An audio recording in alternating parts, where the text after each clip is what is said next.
Liability Act, where these are actual obligations that the contractor has to take into account. Here, there isn't an actual measurement, so there's just a lump sum that is put in place that the contractor will put their rate, and the last section is just a summary of both these two schedules. And it will just take you to the first section of our comparison. Thank you, Julia. So the first section of the comparison is the site clearance, and I'm going to compare it with the BOQ. Unfortunately, as I was going through the BOQ, I did not see any provision for site clearance, but this made me think, because mine had already been existing since 2004, therefore they probably did not have to clear the site, and therefore they just had to construct the road. But then with our report, we had stated on how they would have approached site clearance if they were supposed to measure it. Thank you.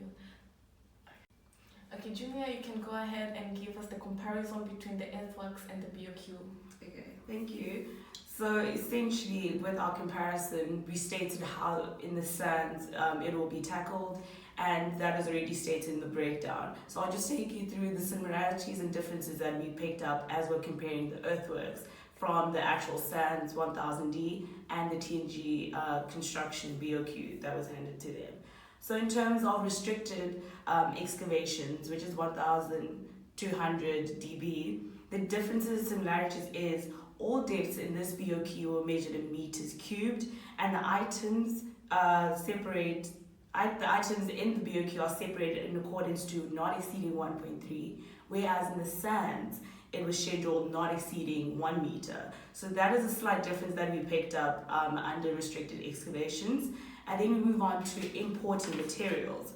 So in this section, the items were measured according to the SANS 1200 dB, and they were measured in meters cubed. So that was according to the SANS, and the item was not described as extra over in the bill, so that was assumed to be either included, but that was a slight difference that we did pick up.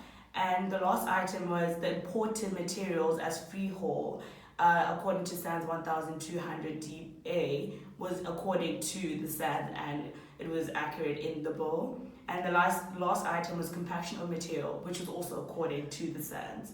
Now we move over to extra over of intermediate and hard rock.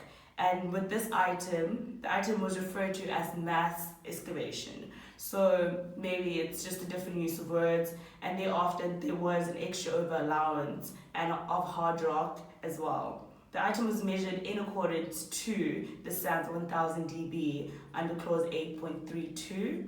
And with our overhaul section, there were two similarities and differences. So the measured items were clearly distinguished as restricted and ordinary overhaul, which was according to our SANS, and the unit of measurement for both restricted and our ordinary overhaul was in meters cubed, which is according to the SANS 1000D. So a more detailed overview of both the comparisons is in our report, but clearly we can't do this right now, but we just gave you a snippet of what we observed and how the actual SANS and the bill that we received from our contractor differ or are similar in both ways. Thank you all for listening. We hope this has given you a more insight on Civ measurements, and tune in for our next TED Talk.